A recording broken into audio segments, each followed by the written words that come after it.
Olá, ele é especialista em marketing digital e games. Eu vou conversar com Juliano Barbosa Alves. A gente volta em 20 segundos.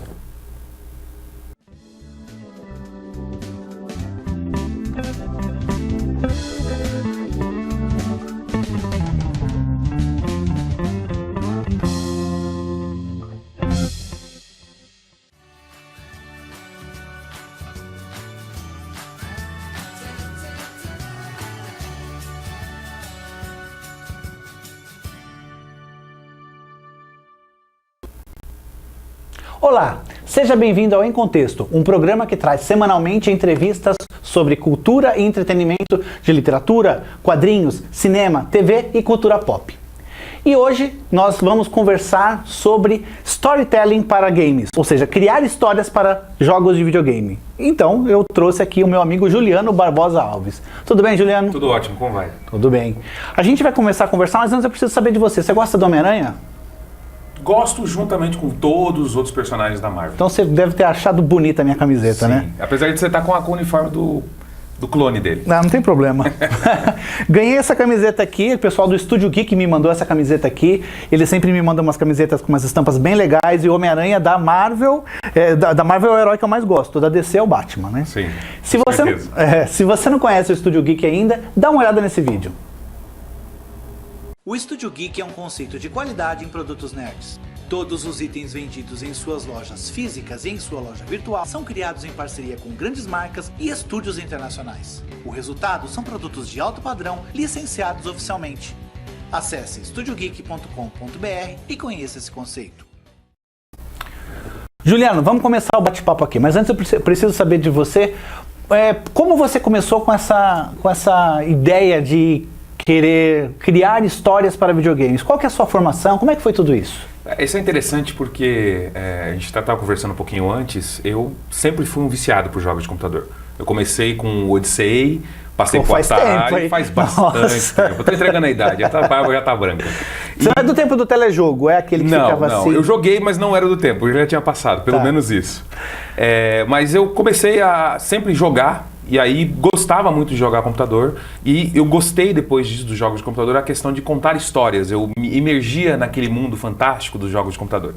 Então eu fui fazer antropologia para estudar um pouco essa questão da criação, do processo. Antropologia é o quê? É do homem? Estudo Antropologia do é o estudo da cultura e do ser humano. Certo. E aí o que acontece? No processo, o meu trabalho de finalização de curso foi sobre a influência da tecnologia no ser humano.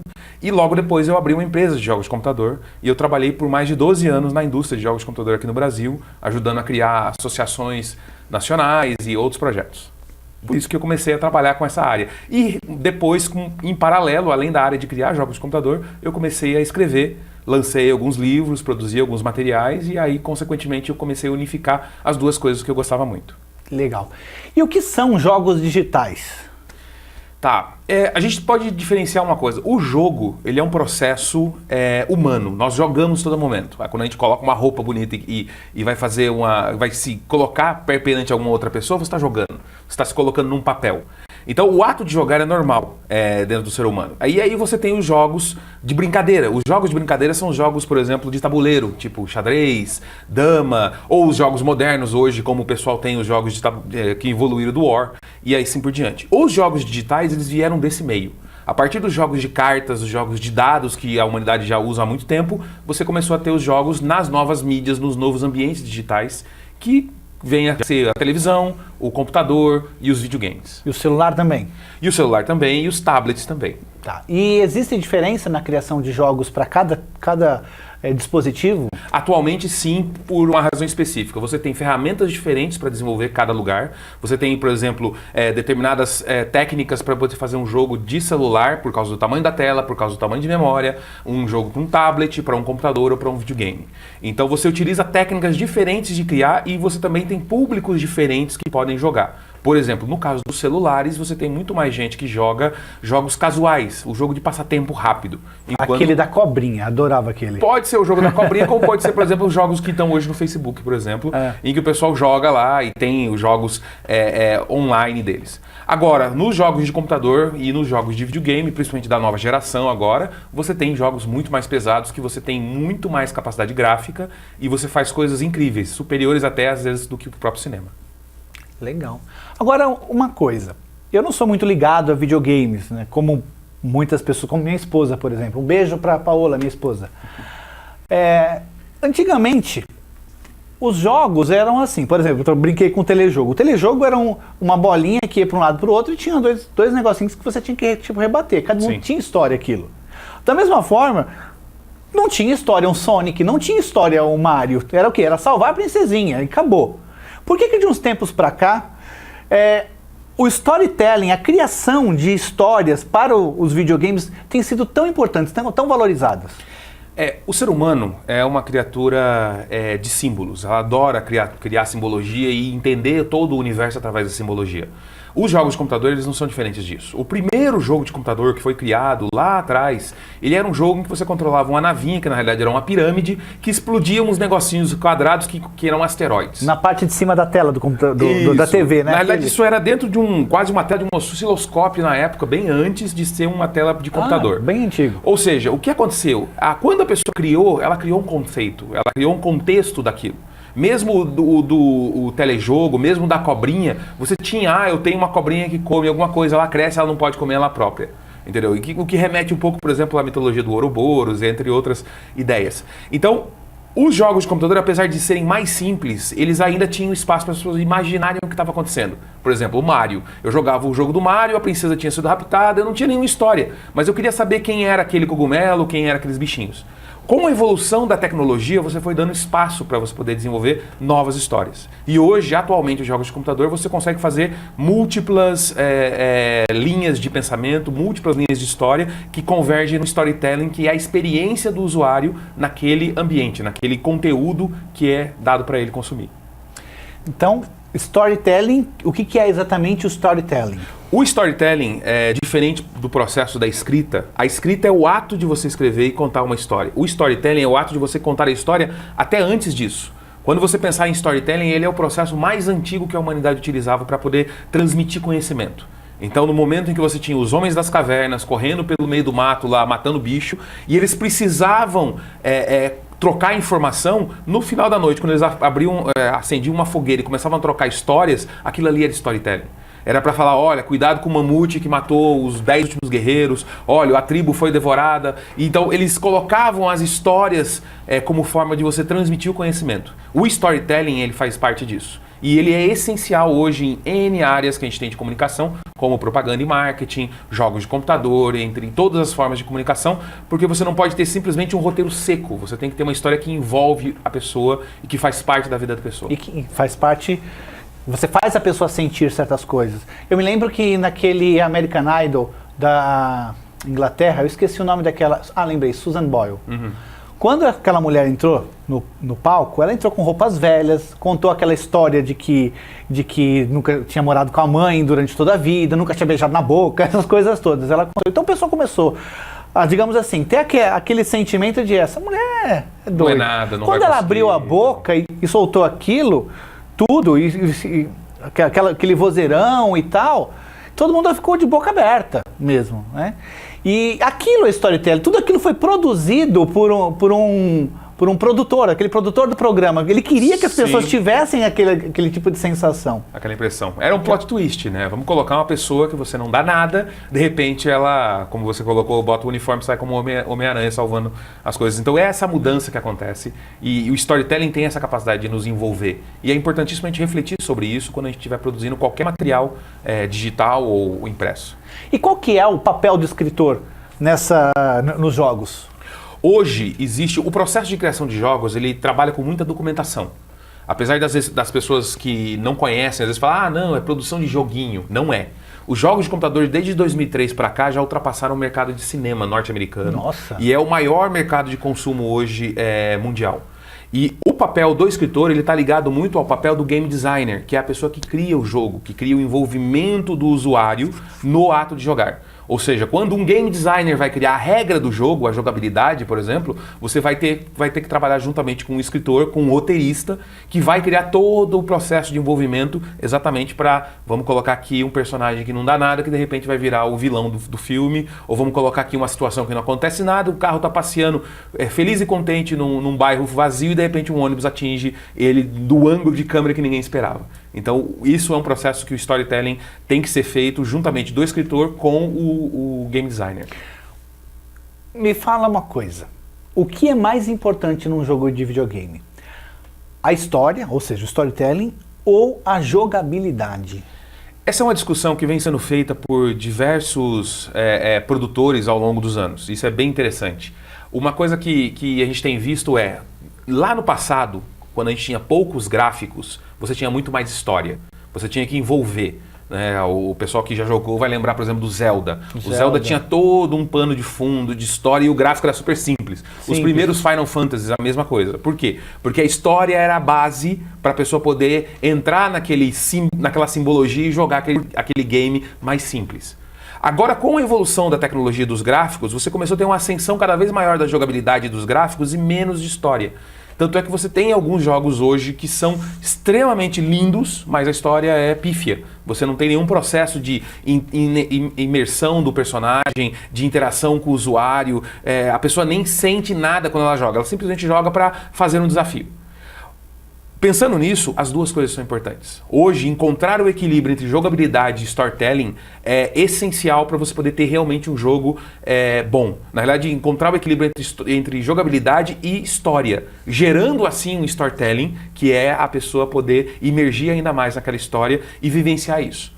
Isso a gente está vendo hoje, por exemplo, dentro de toda a trilha, já que a gente falou da Marvel, de todos os filmes que a Marvel vem fazendo, em que ela coloca sempre pinceladas de outros filmes nos seus séries e tudo mais, referências para o pessoal que já assistia antigamente, para o pessoal que está assistindo agora, capturando as pessoas dentro daquele imaginário como um todo. O Senhor dos Anéis fez isso por muito tempo, entre outros filmes que a gente vê, Star Wars aí foi o que abriu esse processo. No Brasil, como é que está essa indústria de games? A indústria de games no Brasil sempre foi uma indústria que batalhou muito. Eu me lembro disso quando eu comecei em 2000 a produzir a área de jogos de computador. A gente estava num processo bem inicial ainda no Brasil, não tinha nem faculdade ainda. Mas ainda assim você tinha algumas histórias de pessoas que conseguiam fazer jogos de computador para fora do Brasil, produzir grandes projetos e tudo mais. Com o passar do tempo, hoje nós temos cursos de graduação, pós-graduação e mestrado na área de jogos de computador. Nós temos grandes produtores internacionais que eram brasileiros, empresas brasileiras que foram para fora, ou pessoas brasileiras que foram trabalhar em grandes indústrias lá fora, produzindo material. E a indústria brasileira hoje está crescendo cada vez mais, a gente tem grandes títulos surgindo, e cada vez mais quem gosta de game encontra bons títulos feitos por brasileiros. Às vezes ele nem sabe que foi feito por um brasileiro, ou por brasileiros, a gente vai ver porque isso está em inglês, já. mas exatamente. Você falou que tem faculdades aqui, que tem faculdades e tem escolas menores que trabalham com isso e tal. Então a gente vê que você pode estudar para poder trabalhar com isso, mas tem mercado para a pessoa trabalhar aqui no Brasil? Tem bastante mercado. A gente tem que pensar o seguinte, quando você pensa em jogo de computador, você não está só fazendo jogo para entretenimento. O jogo de computador é uma mídia, é um material de interação que envolve N coisas. Ou seja, você poderia ter um jogo de computador para educação, um jogo de computador para treinamento, um jogo de computador para propaganda e marketing, ou seja, que ele vai ser utilizado para vender um produto. Você pode ter um jogo de computador para entreter, até um jogo de computador para simular um processo. Ou seja, o jogo de computador hoje ele é um processo muito complexo, que abre uma série de oportunidades de mercado para as pessoas poderem trabalhar. E sim, hoje por isso que a gente tem uma ascensão cada vez maior de cursos de extensão, de cursos profissionalizantes na área de jogos, porque o pessoal tem interesse de trabalhar. Inclusive, muita gente faz os cursos de jogos de computador para depois voltar para a mídia tradicional, para a internet, porque eles usam muito do conceito da jogabilidade dentro do material do dia a dia. Como se pode ganhar dinheiro com joguinhos para celular? Hoje. Esse é um desafio bem interessante. Hoje nós temos alguns casos bem legais, por exemplo, de jogos de computador que têm tido um sucesso enorme. Um jogo de celular, por exemplo, que faz muito sucesso. Eu não vou citar os nomes aqui, mas, por exemplo, existem maneiras de você fazer o processo de monetização. Monetização é o seguinte, eu posso ter um jogo gratuito, e esse jogo é disparado para todo mundo. Só que para as pessoas poderem evoluir da quinta fase, ele tem que destrancar. Ele tem que dar lá 50 centavos para destrancar uma fasezinha. Para evoluir para outra fase, ele tem que fazer isso. Então é uma maneira de você dar o jogo gratuito e as pessoas pagarem para poder consumir novos conteúdos. É um jeito de ganhar dinheiro com os jogos de computador. Mas o processo de monetização e o produto tem que ser muito bem feito. A outra maneira é você trabalhar com uma franquia conhecida, ou seja, você já tem um conteúdo bom, você fez um jogo da Marvel e você coloca aquele jogo lá e você atrai um monte de gente. Ou seja, tem um monte de empresas de jogos de computador, no Brasil, por exemplo, que fazem jogos para Cartoon Network, para Turma da Mônica, até para o Neymar. Recentemente ele lançou um jogo para celular chamado Neymar Junior Quest, feito pela empresa Smile de Sorocaba, que exatamente é um jogo em que você usa os personagens do Maurício de Souza, criados no jogo para poder fazer um jogo para interação e para poder atingir um público bem maior. Legal. A gente vai continuar conversando, mas antes eu quero pedir para o pessoal de casa olhar esse recadinho super legal aqui. Pode soltar. Se você escreve contos, crônicas ou poemas, você precisa participar das coletâneas literárias da Andros Editora. Acesse www.andros.com.br e envie seus textos.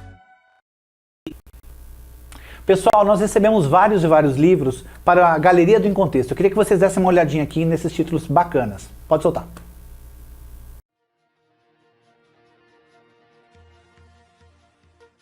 Carinhas Urbanas é um livro de arte e poesia, cujo tema é a beleza dos prédios neoclássicos de São Paulo. Os fotógrafos Luciana Fátima e Arlindo Gonçalves percorreram as ruas e becos do centro velho da capital paulista com suas câmeras e clicaram as carinhas das pessoas ou criaturas que nos espreitam do alto dos prédios. O prefácio é do jornalista Heródoto Barbeiro e a publicação é da editora Horizonte. No livro Rio em 6 Tempos, o escritor Alexandre Costolias apresenta 6 contos que falam da essência do ser e do sentir carioca, retratando o Rio de Janeiro do passado, do presente e do futuro. Festejando o aniversário de 450 anos de sua cidade natal, Costolias destaca em linguagem leve e bem-humorada as singularidades e o espírito do Rio de Janeiro e de seus habitantes. A publicação é da editora Jaguatirica. A proposta que deu origem ao livro Inevitavelmente Cinema, Educação, Política e Mafuá parte de uma premissa bela e audaz. Todo estudante é capaz de fazer cinema. O autor César Migliorin acredita que é possível pensar o mundo por intermédio da sétima arte, ou seja, atuar criativa e criticamente com a câmera. A publicação é da Azouga Editorial. Sem chuteiras e sem unhas, joguei no pior time do mundo. É um livro bem-humorado que se passa em uma época em que a molecada jogava futebol nos campinhos e nas ruas. Conta a trajetória do pior time do mundo, que começou com garotos jogando no quintal de casa até o seu grande desafio no campinho da Coab de Itaquera, cujo resultado não podia ser outro, 16-0. Mas nessa história, o placar é o que menos importa. A publicação é da editora Horizonte, a autoria do escritor Dog e as ilustrações de Paulo Branco. No livro A Chás e o Mistério do Sorvete, o chefe Renato Calef e Alexandre Carvalho trazem mais uma aventura de nosso herói. Agora, a Chás vai se deparar com um grande mistério. Todos os sorvetes do mundo desapareceram. O livro ainda conta com receitas de sorvetes que qualquer criança pode fazer. As ilustrações são de Roman Twilly e a publicação é da editora Viajante do Tempo. Mariana é um livro que conta a história da personagem título, que, apesar de ser apenas uma menina, já aprendeu uma das coisas mais importantes da vida, que o amor está dentro de nós. No coração dela, não há espaço para dor e preconceito. Ela se ama do jeito que é e transborda a felicidade. A história é de Ana Paula de Abreu, as ilustrações são de Bruna Assis Brasil e a publicação é da editora Viajante do Tempo.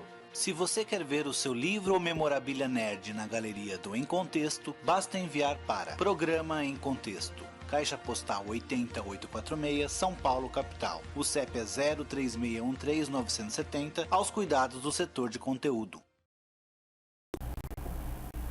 Ô Juliano, agora deixa eu pegar aqui. Ah, sim, isso aqui é importante. A gente está falando muito do mercado de games no Brasil, mas eu quero saber o seguinte: quais são os grandes roteiros, né, os grandes exemplos de roteiros e games brasileiros que você pode citar pra gente? Tá, eu acho que vale a pena a gente pensar em 2 jogos que estão fazendo muito sucesso recentemente. Um deles é do pessoal do Sul, que é o jogo chamado Torren, criado pela produtora Sword Tales. Ele é um jogo... É aquele que a gente vai mostrar aqui? É aquele que a gente vai mostrar aqui. É bem anos 80, aquilo eu adorei. Não, aquilo. Esse é o outro. Esse é o outro? O primeiro, que é o Torren, o primeiro, que é o Chroma Squad, ele é anos 80, que parece coisas de japoneses. Ele foi feito pela Behold Studios, lá de Brasília. E ele é muito legal porque ele é baseado um pouco naquele conceito de quem cresceu assistindo os programas da TV Manchete, tipo Changeman, Jasper, entre outros. Legal. É muito legal. E ele tem todo esse processo do storytelling de você puxar esse emocional de quem jogou, porque é um jogo em que você coordena a criação de um estúdio que faz efeitos especiais e faz esses episódios. E aí você tem que criar, escolher Muito o legal. personagem. É bem nostálgico, legal, né? É bem nostálgico. É o primeiro videozinho que a gente vai mostrar já já. Isso. E o Thorin? E o segundo é o Thorin, da Sword Tales, que é um jogo que fez muito sucesso, agora está no PS4, que é um jogo muito bonito, ele tem uma qualidade gráfica incrível e os produtores tiveram muita preocupação em fazer a questão do storytelling, de fazer uma preocupação de mostrar o processo, de emergir, de sentimento daquilo que você está vendo e jogando. É bem legal. Eles são de onde? De Brasília, você falou? A Behold Studios é de Brasília e o Thorin é do pessoal do Sul. Tá. Solta pra mim o vídeo aí dos games brasileiros pra gente mostrar pro pessoal.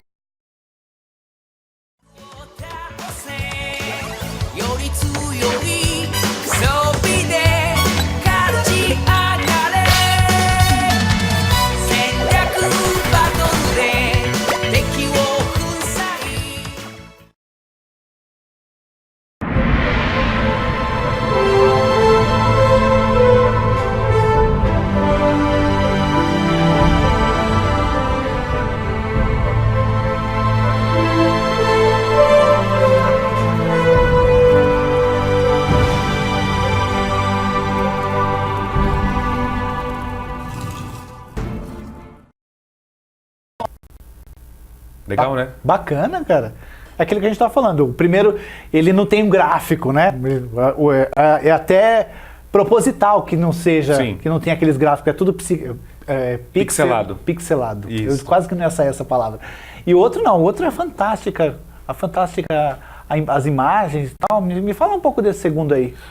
Os dois jogos são interessantes comentar porque assim, eles fazem parte de uma geração de produtores de jogos que veio muito talentosos, que tem toda uma preocupação de criar novos produtos voltados para o mercado internacional, porque independente da qualidade gráfica, porque os dois são muito bons graficamente, no seu estilo específico, eles atendem públicos específicos que querem ou vivenciar um jogo de estratégia, como é o caso do Chrome Squad, ou de você criar o seu estúdio de cinema e fazer os programas, ou vivenciar a história da menina que anda lá dentro do jogo do Thorin.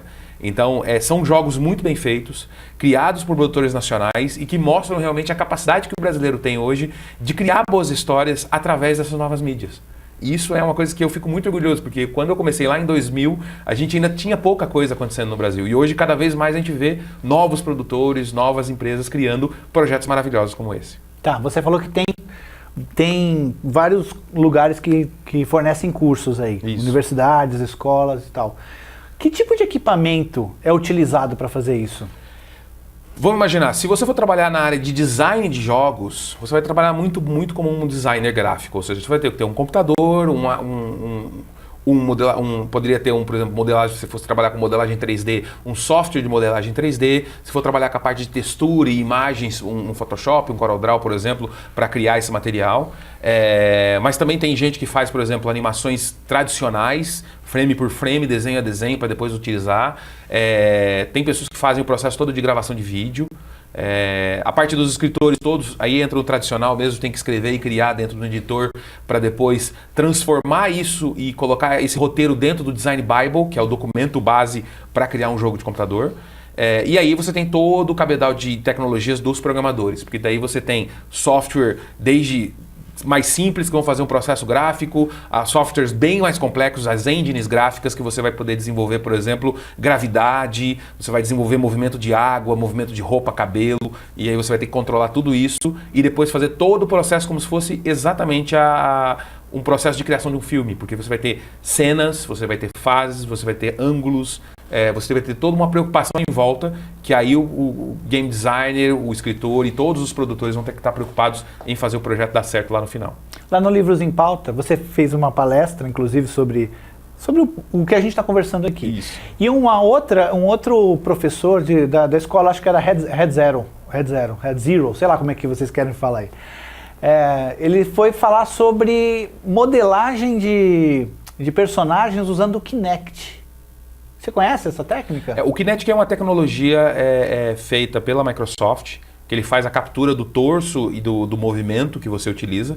Ele é bem interessante, porque a pessoa pode controlar os jogos de computador com os movimentos, mas hoje, além do Kinect, você tem uma série de outros jogos em que você controla através do movimento, por exemplo. Sim, mas eu estou falando assim, a modelagem do personagem, na criação. É que na realidade você faz a modelagem fora, você utiliza um outro programa para modelar, e o que você faz utilizando o Kinetic ou outras tecnologias, você faz a captura do movimento. Do movimento, isso. Ou seja, você faz um movimento real e o computador pega aquele movimento e coloca no seu próprio personagem 3D. Então não era o que eu estou falando, não é a modelagem do personagem. Não é a modelagem. Hoje, atualmente, você tem programas e você tem tecnologias, por exemplo, a tecnologia RealSense, que faz a captura do seu rosto, né?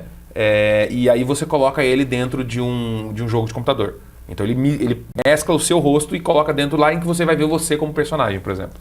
É uma possibilidade. Legal. Se alguém quiser começar a produzir games, o que você indica como primeiros passos? Para a produção de games, depende muito do que você quer fazer, qual área você quer seguir. Se você quer seguir uma área de programação, é legal você fazer... O ideal é, para começar, fazer um curso técnico de games, para entender um pouco o que é o mercado de games, entender um pouco qual é o nicho que você quer atuar. Você quer trabalhar para jogos de computador, para computador, PC, videogame, tablet, celular, muda muita coisa nisso. Óbvio que às vezes você estudando para um, você consegue produzir no outro, mas você demanda de muita técnica para você poder atingir melhores resultados em cada área.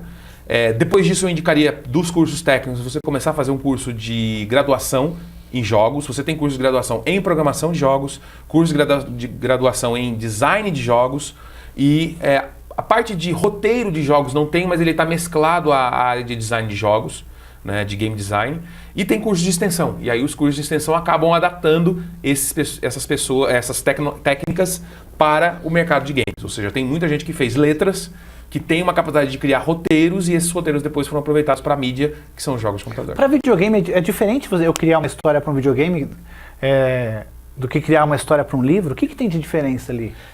Vamos imaginar o seguinte, o livro, você tem todo um processo de storytelling. Por exemplo, eu posso pegar o Isaac Asimov, o Neil Gaiman, eles têm capacidades diferentes de contar uma história e de criar o storytelling. O Neil Gaiman, em especial, ele tem essa capacidade de criar todo um processo de imaginação, em que ele vai fazendo os plot twists e a pessoa vai ficando super animada com aquela história onírica que ele faz. Agora, quando você pega um tipo de roteiro desse e coloca dentro de um jogo de computador, você expande isso ao máximo. Por quê? Porque você tem possibilidades. Eu posso escolher o que vai acontecer se eu entrar na porta esquerda ou na porta direita. E a história ela vai tomando uma árvore de decisão diferente para mim. E isso que é legal dentro do jogo de computador. Ele possibilita você escolher o que você vai fazer. Isso me lembra aqueles antigos livros-jogos, né? Que se você quer que tal coisa aconteça, vá para a página 327. Aí Exatamente. Você vai lá. Se você quer que tal coisa, vai para a página... Imagina, hoje nós temos sequências de jogos de computador em que na primeira sequência você cria o seu personagem e toma decisões dele. Dependendo do que você tomou de decisão, quando você for jogar o segundo jogo, as decisões do primeiro estão refletidas no segundo jogo. Nossa. Ou seja, você deixou morrer algum personagem lá. Naquele segundo jogo, aquele personagem não vai aparecer outro. E assim por diante. Ou seja, as suas decisões, eles interferem na história do jogo. Nossa. Diferentemente do livro. No livro você não vai interferir, mas o escritor ele faz você sentir ou te dá o susto antes do que vai acontecer. Ele faz você emergir. Agora, no jogo de computador, você sente que você tem liberdade de escolha.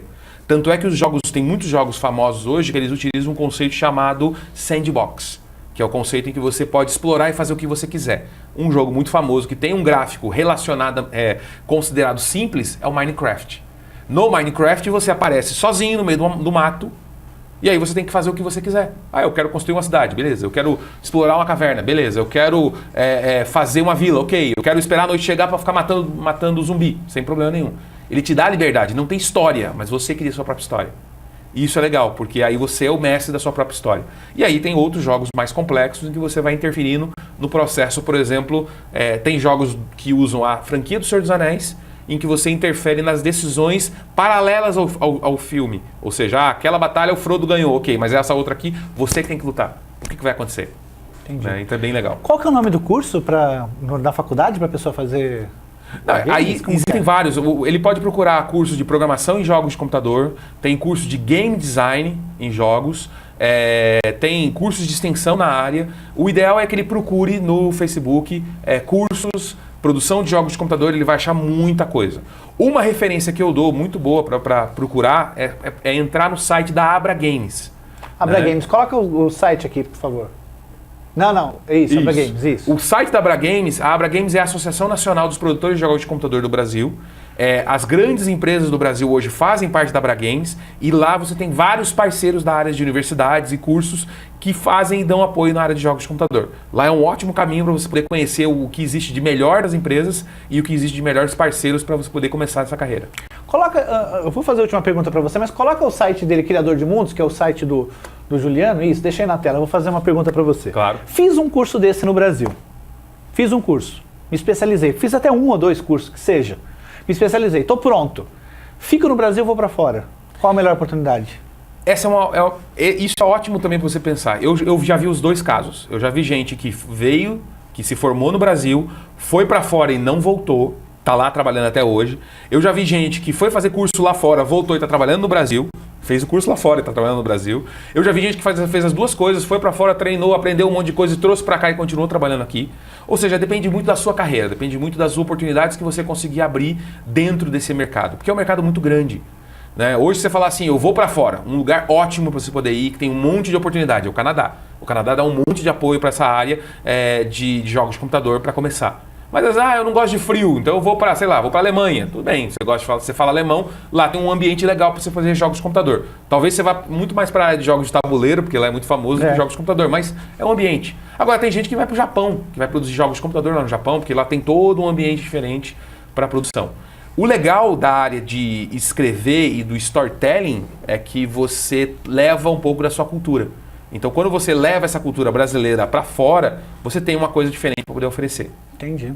Então, é interessante também. Eu acho que as duas coisas valem muito a pena. Eu já tive muita experiência de trabalho lá fora, aprendi muito e continuo trabalhando aqui dentro, mas vale muito a pena. Legal. Juliano, obrigado. Gostei bastante do bate-papo e espero que você volte aqui uma outra vez para a gente continuar essa conversa. Fico à disposição, agradeço muito. Obrigado. Obrigado. E antes de eu ir embora, eu quero mandar um beijo para um pessoal aqui. Para a Lília Condeixa, lá do Rio de Janeiro, para a Cleonice Braz, para a Elaine Donato e a Mariane Donato, que são irmãs, a Carolina Guille, o Leandro Condeixa, que é esposo da Lilian, aquela que primeiro que eu mandei um beijo, para o Wilson Gorge, que é um editor muito gente boa, editor de livros, o Cristiano Nascimento Amorim, que é esposo da Cleonice Braz, para o José Araújo, que é um escritor que publicou já com a Andros e hoje está aí caminhando com as próprias pernas, fazendo um baita de um sucesso, para o Wesley Guanini, amigo de infância do Edson aqui, e para o Everson Rocco, esposo da Carolina Guille aqui também. E um abraço para vocês, muito obrigado pela audiência de vocês e espero vocês na semana que vem. Tchau, tchau.